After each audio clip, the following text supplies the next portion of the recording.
ओम गणगणपते नमः। ओम गणगणपते नमः। ओम गणगणपते नमः। ओम नमः शिवाय।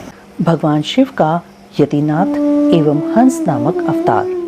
नंदीश्वर कहते हैं, मुने, अब मैं परमात्मा शिव के यतिनाथ नामक अवतार का वर्णन करता हूँ। मुनीश्वर अर्बुदाचल नामक पर्वत के समीप एक भील रहता था, जिसका नाम था आहुक। उसकी पत्नी को लोग आहुका कहते थे। वह उत्तम व्रत का पालन करने वाली थी। वे दोनों पति पत्नी महान शिव भक्त थे और शिव की आराधना पूजा में लगे रहते थे। एक दिन वह शिव भक्त भील अपनी पत्नी के लिए आहार की खोज करने के निमित्त जंगल में बहुत दूर चला गया। इसी समय संध्या काल में भील की परीक्षा लेने के लिए भगवान शंकर सन्यासी का रूप धारण करके घर आए। इतने में ही उस घर का मालिक भील भी चला आया और उसने बड़े प्रेम से उन यतिराज का पूजन किया। उसके मनोभाव की परीक्षा के लिए उन यतीश्वर ने दीनवाणी में कहा, भील, आज रात में यहाँ रहने के लिए मुझे स्थान दे दो। सवेरा होते ही चला जाऊंगा। तुम्हारा सदा कल्याण हो। भील बोला, स्वामी जी, आप ठीक कहते हैं, तथापि मेरी बात सुनिए। मेरे घर में स्थान तो बहुत थोड़ा है, फिर उसमें आपका रहना कैसे हो सकता है। भील की यह बात सुनकर स्वामी जी वहां से चले जाने को उद्यत हो गए। तब भीलनी ने कहा, प्राणनाथ, आप स्वामी जी को स्थान दे दीजिए। घर आए हुए अतिथि को निराश न लौटाइए, अन्यथा हमारे गृहस्थ धर्म के पालन में बाधा पहुंचेगी। आप स्वामी जी के साथ सुखपूर्वक घर के भीतर रहिए और मैं बड़े बड़े अस्त्र शस्त्र लेकर बाहर खड़ी रहूंगी। पत्नी की यह बात सुनकर भील ने सोचा, स्त्री को घर से बाहर निकालकर मैं भीतर कैसे रह सकता हूँ। सन्यासी जी का अन्यत्र जाना भी मेरे लिए अधर्म कारक ही होगा। ये दोनों ही कार्य एक गृहस्थ के लिए सर्वथा अनुचित हैं। अतः मुझे ही घर के बाहर रहना चाहिए। जो होनहार होगी वह तो होकर ही रहेगी। ऐसा सोचकर आग्रह करके उसने स्त्री को और सन्यासी जी को तो सानंद घर के भीतर रख दिया और स्वयं वह भील अपने आयुध पास रखकर घर से बाहर खड़ा हो गया। रात में जंगली क्रूर एवं हिंसक पशु उसे पीड़ा देने लगे। उसने भी यथाशक्ति उनसे बचने के लिए महान यत्न किया। इस तरह यत्न करता हुआ वह भील बलवान होकर भी प्रारब्ध प्रेरित हिंसक पशुओं द्वारा बलपूर्वक खा लिया गया। प्रातःकाल उठकर जब यति ने देखा कि हिंसक पशुओं ने वनवासी भील को खा डाला है, तब उन्हें बड़ा दुख हुआ। सन्यासी को दुखी देख भीलनी दुख से व्याकुल होने पर भी धैर्य पूर्वक उस दुख को दबाकर यूं बोली, स्वामी जी, आप दुखी किस लिए हो रहे हैं। इन भीलराज को तो इस समय कल्याण ही हुआ। ये धन्य और कृतार्थ हो गए जो इन्हें ऐसी मृत्यु प्राप्त हुई। मैं चिता की आग में जलकर इनका अनुसरण करूंगी। आप प्रसन्नता पूर्वक मेरे लिए एक चिता तैयार कर दें, क्योंकि स्वामी का अनुसरण करना स्त्रियों के लिए सनातन धर्म है। उसकी बात सुनकर सन्यासी जी ने स्वयं चिता तैयार की और भीलनी ने अपने धर्म के अनुसार उसमें प्रवेश किया। इसी समय भगवान शंकर अपने साक्षात स्वरूप से उसके सामने प्रकट हो गए और उसकी प्रशंसा करते हुए बोले, तुम धन्य हो, धन्य हो। मैं तुम पर प्रसन्न हूँ। तुम इच्छा अनुसार वर मांगो। तुम्हारे लिए मुझे कुछ भी अदेय नहीं है। भगवान शंकर का यह परमानंददायक वचन सुनकर भीलनी को बड़ा सुख मिला। वह ऐसी विभोर हो गई कि उसे किसी भी बात की सुध नहीं रही। उसकी उस अवस्था को लक्ष्य करके भगवान शंकर और भी प्रसन्न हुए और उसके न मांगने पर भी उसे वर देते हुए बोले, मेरा जो यति रूप है यह भावी जन्म में हंस रूप से प्रकट होगा और प्रसन्नता पूर्वक तुम दोनों का परस्पर संयोग कराएगा। यह भील निषद देश की उत्तम राजधानी में राजा वीरसेन का श्रेष्ठ पुत्र होगा। उस समय नल के नाम से इसकी ख्याति होगी और तुम विदर्भ नगर में भीमराज की पुत्री दमयंती होगी। तुम दोनों मिलकर राजभोग भोगने के पश्चात वह मोक्ष प्राप्त करोगे जो बड़े बड़े योगीश्वरों के लिए भी दुर्लभ है। नंदीश्वर कहते हैं, मुने, ऐसा कहकर भगवान शिव उस समय लिंग रूप में स्थित हो गए। वह भील अपने धर्म से विचलित नहीं हुआ, अतः उसी के नाम पर उस लिंग को अचलेश संज्ञा दी गई। दूसरे जन्म में वह आहुक नामक भील नैषद नगर में वीरसेन का पुत्र हो महाराज नल के नाम से विख्यात हुआ और आहुका नाम की भीलनी विदर्भ नगर में में राजा भीम की पुत्री दमयंती हुई और वे यतिनाथ शिव वहां हंस रूप में प्रकट हुए। उन्होंने दमयंती का नल के साथ विवाह कराया। पूर्व जन्म के सत्कार जनित पुण्य से प्रसन्न हो भगवान शिव ने हंस का रूप धारण कर उन दोनों को सुख दिया। हंसावतारधारी शिव भांति भांति की बातें करने और संदेश पहुंचाने में कुशल थे। वे नल और दमयंती दोनों के लिए परमानंददायक हुए। भगवान शिव के कृष्ण दर्शन नामक अवतार की कथा। नंदीश्वर कहते हैं, सनत कुमार जी, भगवान शंभू के एक उत्तम अवतार का नाम कृष्ण दर्शन है, जिसने राजा नभग को ज्ञान प्रदान किया था। उसका वर्णन करता हूँ, सुनो। शाददेव नामक मनु के जो इक्ष्वाकु आदि पुत्र थे, उनमें नवम का नाम नभग था, जिनका पुत्र नाभाग नाम से प्रसिद्ध हुआ। नाभाग के ही पुत्र अम्बरीश हुए, जो भगवान विष्णु के भक्त थे तथा जिनकी ब्राह्मण भक्ति देखकर उनके ऊपर महर्षि दुर्वासा प्रसन्न हुए थे। उन्हें अम्बरीश के पितामह जो नभग कहे गए हैं, उनके चरित्र का वर्णन सुनो। उन्हीं को भगवान शिव ने ज्ञान प्रदान किया था। मनुपुत्र नभग बड़े बुद्धिमान थे। उन्होंने विद्याध्ययन के लिए दीर्घ काल तक इंद्रिय संयम पूर्वक गुरुकुल में निवास किया। इसी बीच इक्ष्वाकु आदि भाइयों ने नभग के लिए कोई भाग न देकर पिता की संपत्ति आपस में बांट ली और अपना अपना भाग लेकर वे उत्तम रीति से राज्य का पालन करने लगे। उन सब ने पिता की आज्ञा से ही धन का बंटवारा किया था। कुछ काल के पश्चात ब्रह्मचारी नभग गुरुकुल से सांगोपांग वेदों का अध्ययन करके वहां आए। उन्होंने देखा सब भाई सारी संपत्ति का बंटवारा करके अपना अपना भाग ले चुके हैं। तब उन्होंने भी बड़े स्नेह से दाएं भाग पाने की इच्छा रखकर अपने इक्ष्वाकु आदि बंधुओं से कहा, भाइयों, मेरे लिए भाग दिए बिना ही आप लोगों ने आपस में सारी संपत्ति का बंटवारा कर लिया, अतः अब प्रसन्नता पूर्वक मुझे भी हिस्सा दीजिए। मैं अपना दाएं भाग लेने के लिए ही यहाँ आया हूँ। भाई बोले, जब संपत्ति का बंटवारा हो रहा था उस समय हम तुम्हारे लिए भाग देना भूल गए थे। अब इस समय पिताजी को ही तुम्हारे हिस्से में देते हैं, तुम उन्हीं को ले लो, इसमें संशय नहीं है। भाइयों का यह वचन सुनकर नभग को बड़ा विस्मय हुआ।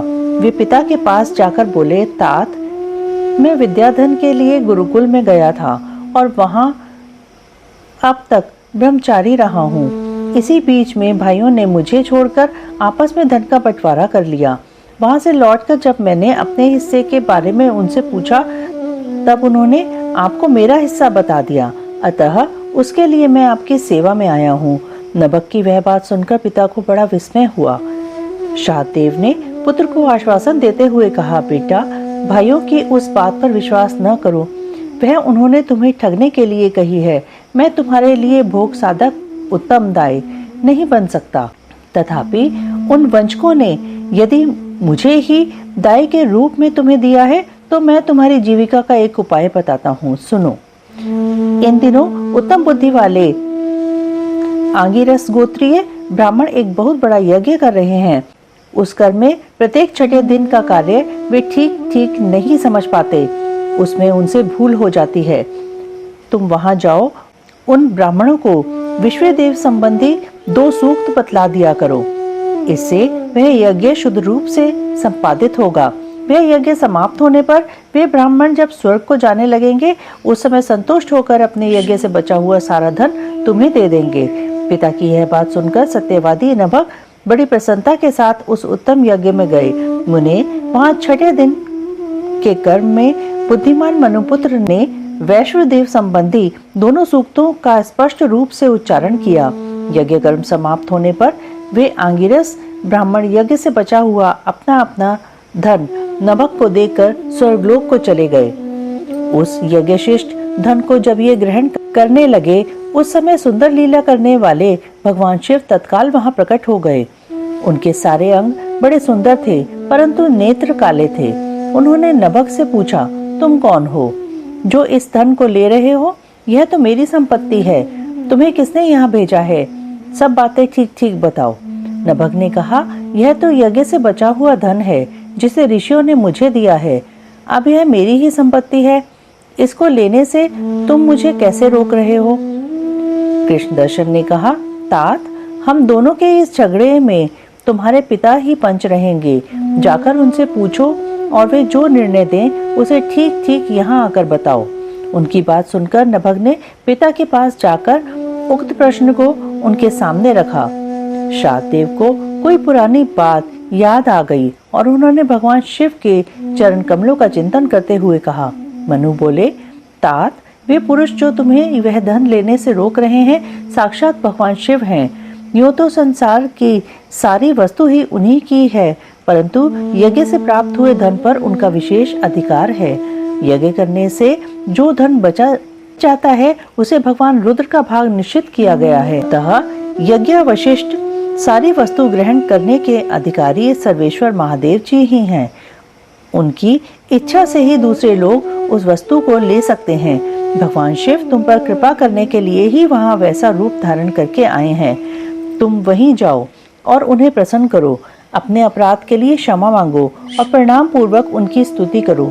नभग पिता की आज्ञा से वहां गए और भगवान को प्रणाम करके हाथ जोड़कर बोले, महेश्वर, यह सारी लोकी ही आपकी है।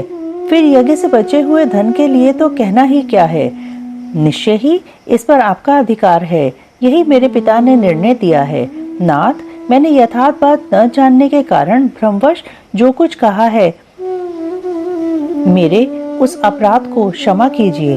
मैं आपके चरणों में मस्तक रखकर यह प्रार्थना करता हूँ कि आप मुझ पर प्रसन्न हो। ऐसा कहकर नभग ने अत्यंत दीनतापूर्ण हृदय से दोनों हाथ जोड़ महेश्वर कृष्णदर्शन का स्तवन किया। उधर शातदेव ने भी अपने अपराध के लिए क्षमा मांगते हुए भगवान शिव की स्तुति की।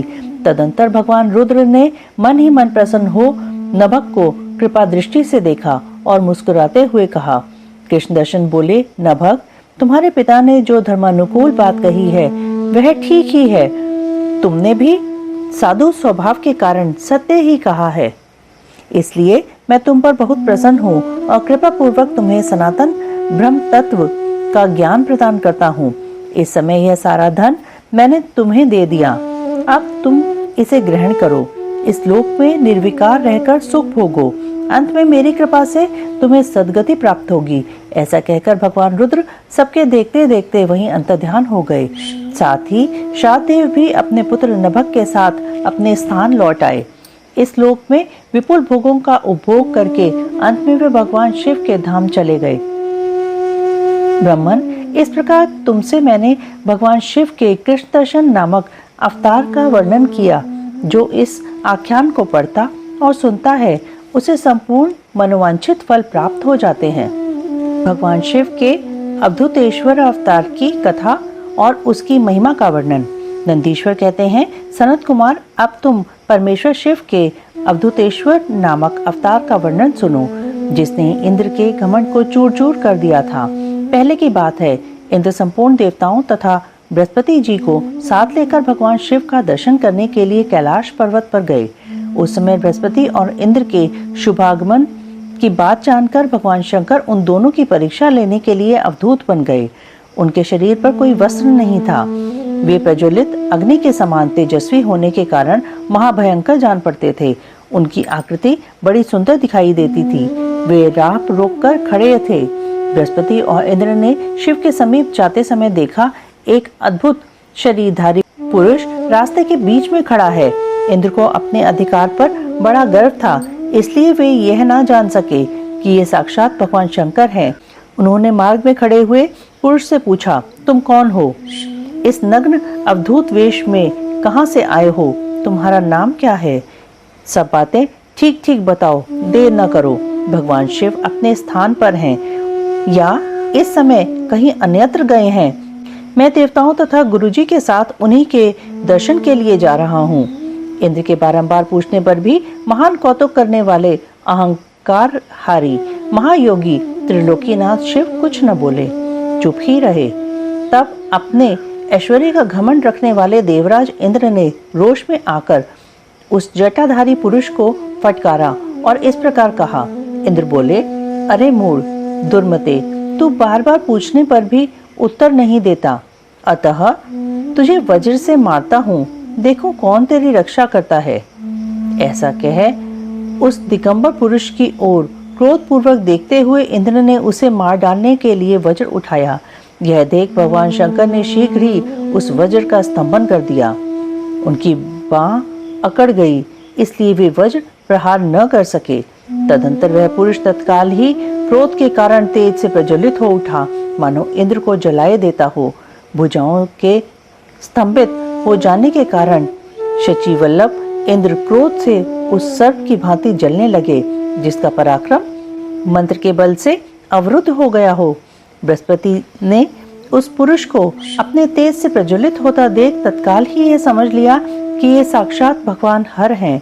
फिर तो वे हाथ जोड़ प्रणाम करके उनकी स्तुति करने लगे। स्तुति के पश्चात उन्होंने इंद्र को उनके चरणों में गिरा दिया और कहा, दीननाथ महादेव, यह इंद्र आपके चरणों में पड़ा है, आप इसका और मेरा उद्धार करें। हम दोनों पर क्रोध नहीं, प्रेम करें। महादेव, शरणागत इंद्र की रक्षा कीजिए। आपके ललाट से प्रकट हुई यह आग इन्हें जलाने के लिए आ रही है। बृहस्पति की यह बात सुनकर अवधूत वेशधारी करुणा सिंधु शिव ने हंसते हुए कहा, अपने नेत्र से रोषवश बाहर निकली हुई अग्नि को मैं पुनः कैसे धारण कर सकता हूँ? क्या सर्प अपनी छोड़ी हुई केंचुली को फिर ग्रहण करता है? बृहस्पति बोले, देव, भगवान भक्त सदा ही कृपा के पात्र होते हैं। आप अपने भक्त वत्सल नाम को चरितार्थ कीजिए और इस भयंकर तेज को कहीं अन्यत्र डाल दीजिए। रुद्र ने कहा, देवगुरु, मैं तुम पर प्रसन्न हूँ, इसलिए उत्तम वर देता हूँ। इंद्र को जीवन दान देने के कारण आज से तुम्हारा एक नाम जीव भी होगा। मेरे ललाटवर्ती नेत्र से जो यह आग प्रकट हुई है, इसे देवता नहीं सह सकते, अतः इसको मैं बहुत दूर छोड़ूंगा, जिससे यह इंद्र को पीड़ा न दे सके। ऐसा कहकर अपने तेज स्वरूप उस अद्भुत अग्नि को हाथ में लेकर भगवान शिव ने क्षार समुद्र में फेंक दिया। वहां फेंक के जाते ही भगवान शिव का वह तेज तत्काल एक बालक के रूप में परिणत हो गया, जो सिंधु पुत्र जलंधर नाम से विख्यात हुआ। फिर देवताओं की प्रार्थना से भगवान शिव ने ही असुरों के स्वामी जलंधर का वध किया था। अवधूत रूप से ऐसी सुंदर लीला करके लोक कल्याणकारी शंकर वहां से अंतर्ध्यान हो गए। फिर सब देवता अत्यंत निर्भय एवं सुखी हुए। इंद्र और बृहस्पति भी उस भय से मुक्त हो उत्तम सुख के भागी हुए, जिसके लिए उनका आना हुआ था। वह भगवान शिव का दर्शन पाकर कृतार्थ हुए। इंद्र और बृहस्पति प्रसन्नता पूर्वक अपने स्थान को चले गए। सनत कुमार, इस प्रकार मैंने तुमसे परमेश्वर शिव के अवधूतेश्वर नामक अवतार का वर्णन किया है, जो दुष्टों को दंड एवं भक्तों को परम आनंद प्रदान करने वाला है। यह दिव्य आख्यान पाप का निवारण करके यश, स्वर्ग, भोग, मोक्ष तथा संपूर्ण मनोवांछित फल की प्राप्ति कराने वाला है। जो प्रतिदिन एकाग्रचित हो इसे सुनता या सुनाता है, वह इहलोक में संपूर्ण सुखों का उपभोग करके अंत में शिव की गति प्राप्त कर लेता है। भगवान शिव के भिक्षुवर्य अवतार की कथा। राजकुमार और द्विज कुमार पर कृपा। नंदीश्वर कहते हैं, मुनि श्रेष्ठ, अब तुम भगवान शंभु के नारी संदेह भंजक भिक्षुवतार का वर्णन सुनो, जिसे उन्होंने अपने भक्त पर दया करके ग्रहण किया था। विदर्भ देश में सत्यरथ नाम से प्रसिद्ध एक राजा थे, जो धर्म में तत्पर, सत्यशील और बड़े बड़े शिव भक्तों से प्रेम करने वाले थे। धर्मपूर्वक पृथ्वी का पालन करते हुए उनका बहुत सा समय सुखपूर्वक बीत गया। तदंतर किसी समय शाल्व देश के राजाओं ने उस राजा की राजधानी पर आक्रमण करके उसे चारों ओर से घेर लिया। बलोन्मत्त शाल्व देशीय क्षत्रियों के साथ, जिनके पास बहुत बड़ी सेना थी, राजा सत्यरथ का बड़ा भयंकर युद्ध हुआ। शत्रुओं के साथ दारुण युद्ध करके उनकी बड़ी भारी सेना नष्ट हो गई। फिर दैवयोग से राजा भी शाल्वों के हाथ से मारे गए। उन नरेश के मारे जाने पर मरने से बचे हुए सैनिक मंत्रियों सहित भय से विवल हो भाग खड़े हुए। मुने, उस समय विदर्भ राज सत्यरथ की महारानी शत्रुओं से घिरी होने पर भी कोई प्रयत्न करके रात के समय अपने नगर से बाहर निकल गईं। वे गर्भवती थीं, अतः शोक से संतप्त हो भगवान शंकर के चरणार बिंदों का चिंतन करती हुई वे धीरे धीरे पूर्व दिशा की ओर बहुत दूर चली गईं। सवेरा होने पर रानी ने भगवान शंकर की दया से एक निर्मल सरोवर देखा। उस समय तक वे बहुत दूर का रास्ता तय कर चुकी थीं। सरोवर के तट पर आकर वे सुकुमारी रानी एक छायादार वृक्ष के नीचे बैठ गईं। भाग्यवश उसी निर्जन स्थान में वृक्ष के नीचे ही रानी ने उत्तम गुणों से युक्त शुभ मुहूर्त में एक दिव्य बालक को जन्म दिया, जो सभी शुभ लक्षणों से संपन्न था। दैववश उस बालक की जननी महारानी को बड़े जोर की प्यास लगी। तब वे पानी पीने के लिए उस सरोवर में उतरी। इतने में ही एक बड़े भारी ग्राह ने आकर रानी को अपना ग्रास बना लिया।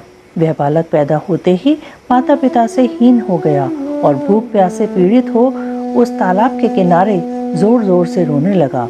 इतने में ही उस पर कृपा करके भगवान महेश्वर वहां आ गए और उस शिशु की रक्षा करने लगे। उन्हीं की प्रेरणा से एक ब्राह्मणी अकस्मात वहां आ गई। वह विधवा थी, घर घर भीख मांगकर जीवन निर्वाह करती थी और अपने 1 वर्ष के बालक को गोद में लिए हुए उस तालाब के तट पर पहुंची थी। उसने एक अनाथ शिशु को वहां क्रंदन करते देखा। निर्जन वन में उस बालक को देखकर ब्राह्मणी को बड़ा विस्मय हुआ और वह मन ही मन विचार करने लगी, अहो, यह मुझे इस समय बड़े आश्चर्य की बात दिखाई देती है कि यह नवजात शिशु, जिसकी नाल भी अभी तक नहीं कटी है, पृथ्वी पर पड़ा हुआ है। इसकी माँ भी नहीं है, पिता आदि दूसरे कोई सहायक भी यहाँ नहीं दिखाई देते। क्या कारण हो गया? न जाने यह किसका पुत्र है। इसे जानने वाला यहाँ कोई भी नहीं है जिससे इसके जन्म के विषय में पूछूं। इसे देखकर मेरे हृदय में करुणा उत्पन्न हो गई है। मैं इस बालक का अपने औरस पुत्र की भांति पालन पोषण करना चाहती हूँ, परंतु इसके कुल और जन्म आदि का ज्ञान न होने के कारण इसे छूने का साहस नहीं होता। ब्राह्मणी जब इस प्रकार विचार कर रही थी, उसी समय भक्तवत्सल भगवान शंकर ने बड़ी कृपा की। बड़ी बड़ी लीलाएं करने वाले महेश्वर एक सन्यासी का रूप धारण करके सहसा वहां आ पहुंचे, जहां वह ब्राह्मणी संदेह में पड़ी हुई थी और यथार्थ बात को जानना चाहती थी। श्रेष्ठ भिक्षु का रूप धारण करके आए हुए करुणा निधान शिव ने उससे हंसकर कहा, ब्राह्मणी, अपने चित्त में संदेह और खेद को स्थान न दो। यह बालक परम पवित्र है। तुम इसे अपना ही पुत्र समझो और प्रेम पूर्वक इसका पालन करो। ब्राह्मणी बोली, प्रभु, आप मेरे भाग्य से ही यहाँ पधारे हैं। इसमें संदेह नहीं कि मैं आपकी आज्ञा से इस बालक का अपने पुत्र की ही भांति पालन पोषण करूंगी। तथापि मैं विशेष रूप से यह जानना चाहती हूँ कि वास्तव में यह कौन है, किसका पुत्र है और आप कौन हैं जो इस समय यहाँ पधारे हैं। भिक्षुवर, मेरे मन में बार बार यह बात आती है कि आप करुणा सिंधु शिव ही हैं और यह बालक पूर्व जन्म में आपका भक्त रहा है। किसी कर्म दोष से यह इस दुर्वस्था में पड़ गया है। इसे भोगकर यह पुनः आपकी कृपा से परम कल्याण का भागी होगा। मैं भी आपकी माया से ही मोहित हो मार्ग भूलकर यहाँ आ गई हूँ। आपने ही इसके पालन के लिए मुझे यहाँ भेजा है। भिक्षु प्रवर शिव ने कहा, ब्राह्मणी सुनो, यह बालक शिव भक्त विदर्भराज सत्यरथ का पुत्र है। सत्यरथ को शाल देशीय क्षत्रियों ने युद्ध में मार डाला है। उनकी पत्नी अत्यंत व्यग्र हो रात में शीघ्रता पूर्वक अपने महल से बाहर भाग गईं। उन्होंने यहाँ आकर इस बालक को जन्म दिया। सवेरा होने पर वे प्यास से पीड़ित हो सरोवर में उतरी। उसी समय दैववश एक ग्रह ने आकर उन्हें अपना आहार बना लिया। ब्राह्मणी ने पूछा, भिक्षुदेव, क्या कारण है कि इसके पिता राजा सत्यरथ श्रेष्ठ भोगों के उपभोग के समय बीच में ही शाल देशीय शत्रुओं द्वारा मार डाले गए? किस कारण से इस शिशु की माता को ग्रह ने खा लिया और ये शिशु जो जन्म से ही अनाथ और बंधुहीन हो गया, इसका क्या कारण है? मेरा अपना पुत्र भी अत्यंत दरिद्र एवं भिक्षुक क्यों हुआ तथा मेरे इन दोनों पुत्रों को भविष्य में कैसे सुख प्राप्त होगा? शिवरे शिव ने कहा, इस राजकुमार के पिता विदर्भराज पूर्व जन्म में पांड्य देश के श्रेष्ठ राजा थे। वे सब धर्मों के ज्ञाता थे और संपूर्ण पृथ्वी का धर्म पूर्वक पालन करते थे। एक दिन प्रदोष काल में राजा भगवान शंकर का पूजन कर रहे थे और बड़ी भक्ति से त्रिलोकीनाथ महादेव जी की आराधना में संलग्न थे। उसी समय नगर में सब और बड़ा भारी कोलाहल मचा। उस उत्कट शब्द को सुनकर राजा ने बीच में ही भगवान शंकर की पूजा छोड़ दी और नगर में शोर फैलाने की आशंका से राजभवन से बाहर निकल गए। इसी समय राजा का महाबली मंत्री शत्रुओं को पकड़कर उनके समीप ले आया। वह शत्रु पांड्य राज का सामंत था। उसे देखकर राजा ने क्रोधपूर्वक उसका मस्तक कटवा दिया।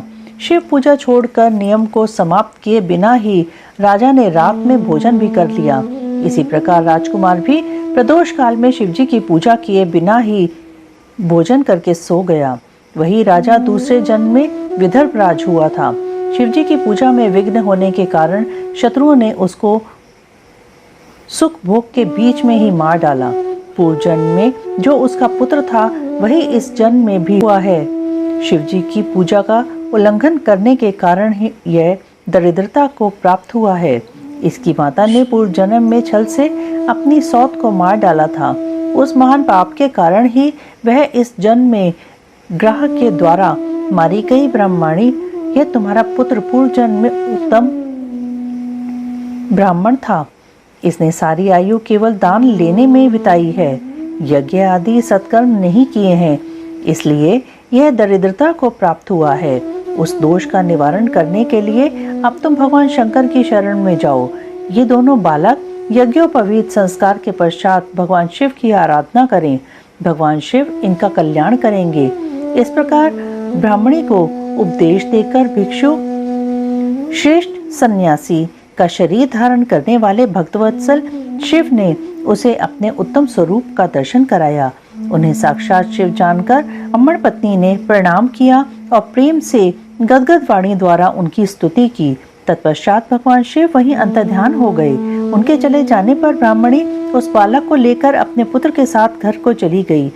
एक चक्रा नाम के सुंदर ग्राम में उसने घर बना रखा था। वह उत्तम अन्न से अपने बेटे तथा राजकुमार का भी पालन पोषण करने लगी। यथा समय ब्राह्मणों ने उन दोनों का यज्ञोपवीत संस्कार कर दिया। वे दोनों शिव की पूजा में तत्पर रहते हुए घर पर ही बड़े हुए।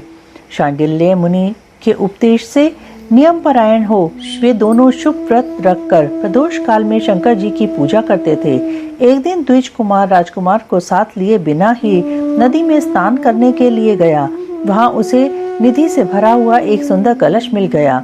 इस प्रकार भगवान शंकर की पूजा करते हुए उन दोनों कुमारों का उसी घर में 1 वर्ष व्यतीत हो गया। तदंतर एक दिन राजकुमार उस ब्राह्मण कुमार के साथ वन में गया। वहां अकस्मात एक गंधर्व कन्या आ गई। उसके पिता ने वह कन्या राजकुमार को दे दी। गंधर्व कन्या से विवाह करके राजकुमार निष्कंटक राज्य भोगने लगे। जिस ब्राह्मण पत्नी ने पहले अपने पुत्र की भांति उसका पालन पोषण किया था वही उस समय राजमाता हुई और वह ब्राह्मण कुमार उसका भाई हुआ। राजा का नाम धर्मगुप्त था। इस प्रकार देवेश्वर शिव की आराधना करके राजा धर्मगुप्त अपनी उस रानी के साथ विदर्भ देश में राजोचित सुख का उपभोग करने लगा। यह मैंने तुमसे शिव के भिक्षुवर्य अवतार का वर्णन किया है, जिन्होंने राजा धर्मगुप्त को बाल्यकाल में सुख प्रदान किया था।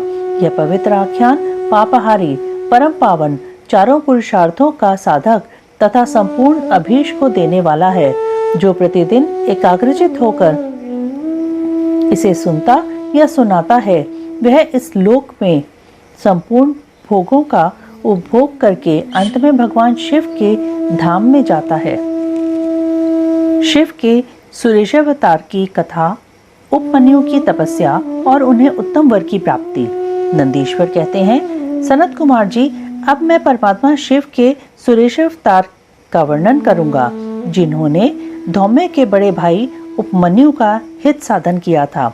उपमन्यु व्याघ्रपाद मुनि के पुत्र थे। उन्होंने पूर्व जन्म में ही सिद्धि प्राप्त कर ली थी और वर्तमान जन्म में मुनि कुमार के रूप में प्रकट हुए थे। वे शैशवावस्था से ही माता के साथ मामा के घर में रहते थे और दैववश दरिद्र थे। एक दिन उन्हें बहुत कम दूध पीने को मिला, इसलिए अपनी माता से वे बारंबार दूध मांगने लगे। उनकी तपस्विनी माता ने घर के भीतर जाकर एक उपाय किया। उच्च वृत्ति से लाए हुए कुछ बीजों को सिल पर पीसा और उन्हें पानी में घोलकर कृत्रिम दूध तैयार किया। फिर बेटे को पुचकार कर कहा, वह उसे पीने को दिया। माँ के दिए हुए उस नकली दूध को पीकर बालक उपमन्यु बोले, यह तो दूध नहीं है। इतना कहकर वे फिर रोने लगे। बेटे को रोना धोना सुनकर माँ को बड़ा दुख हुआ।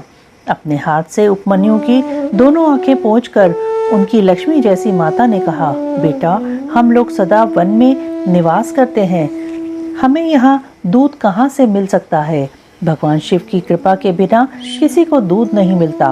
वत्स, पूर्व जन्म में भगवान शिव के लिए जो कुछ किया गया है, वर्तमान जन्म में वही मिलता है। माता की यह बात सुनकर उपमन्यु ने भगवान शिव की आराधना करने का निश्चय किया। वे तपस्या के लिए हिमालय पर्वत पर गए और वहां वायु पीकर रहने लगे। उन्होंने 8 ईंटों का एक मंदिर बनाया और उसके भीतर मिट्टी के शिवलिंग की स्थापना करके उसमें माता पार्वती सहित शिव का आवाहन किया। तत्पश्चात जंगल के पत्र पुष्प आदि ले आकर भक्ति भाव से पंचाक्षर मंत्र के उच्चारण पूर्वक सांब शिव की पूजा करने लगे। माता पार्वती और शिव का ध्यान करके उनकी पूजा करने के पश्चात वे पंचाक्षर मंत्र का जाप किया करते थे। इसी तरह दीर्घ काल तक उन्होंने बड़ी भारी तपस्या की। मुने, बालक उपमन्यु की तपस्या से चराचर प्राणियों सहित त्रिभुवन संतप्त हो उठा। तब देवताओं की प्रार्थना से उपमन्यु के भक्ति भाव की परीक्षा लेने के लिए भगवान शंकर उनके समीप पधारे। उस समय शिव ने देवराज इंद्र का, पार्वती ने शची का, नंदीश्वर वृषभ ने ऐरावत हाथी का तथा शिव के गणों ने संपूर्ण देवताओं का रूप धारण कर लिया। निकट आने पर सुरेश्वर रूपधारी शिव ने बालक उपमन्यु को वर मांगने के लिए कहा। उपमन्यु ने पहले तो शिव भक्ति मांगी, फिर अपने को इंद्र बताकर जब उन्होंने शिव की निंदा की, तब उस बालक ने भगवान शिव के अतिरिक्त दूसरे किसी से कुछ भी लेना अस्वीकार कर दिया। वे इंद्र को मारकर स्वयं भी मर जाने को उद्यत हो गए। उन्होंने जो अघोर अस्त्र चलाया उसे नंदी ने पकड़ लिया और उन्होंने अपने को जलाने के लिए जो अग्नि की धारणा की उसे भगवान शिव ने शांत कर दिया। फिर वे सबके सब अपने यथार्थ स्वरूप में प्रकट हो गए। शिव ने उपमन्यु को अपना पुत्र माना और उनका मस्तक सूंघकर कहा, वत्स, मैं तुम्हारा पिता और ये पार्वती देवी तुम्हारी माता हैं। तुम्हें आज से सनातन कुमारत्व प्राप्त होगा। मैं तुम्हारे लिए दूध, दही और मधु के सहस्त्रों समुद्र देता हूँ। भक्ष्य भोज्य आदि पदार्थों के भी समुद्र तुम्हारे लिए सुलभ होंगे। मैं तुम्हें अमृतत्व तथा अपने गणों का आधिपत्य प्रदान करता हूँ। ऐसा कहकर शंभु ने उपमन्यु को बहुत से दिव्य वर दिए। पाशुपत व्रत, पाशुपत ज्ञान और व्रत योग का उपदेश किया, प्रवचन की शक्ति दी और अपना परम पद अर्पित किया। फिर दोनों हाथों से उपमन्यु को हृदय से लगाकर उनका मस्तक सूंघा और देवी पार्वती को सौंपते हुए कहा, यह तुम्हारा बेटा है। पार्वती ने भी बड़े प्यार से उनके मस्तक पर अपना करकमल रखा और उन्हें अक्षय कुमार पद किया। शिव ने संतुष्ट होकर उनके लिए पिंडीभूत एवं अविनाशी साकार क्षीर सागर प्रस्तुत कर दिया।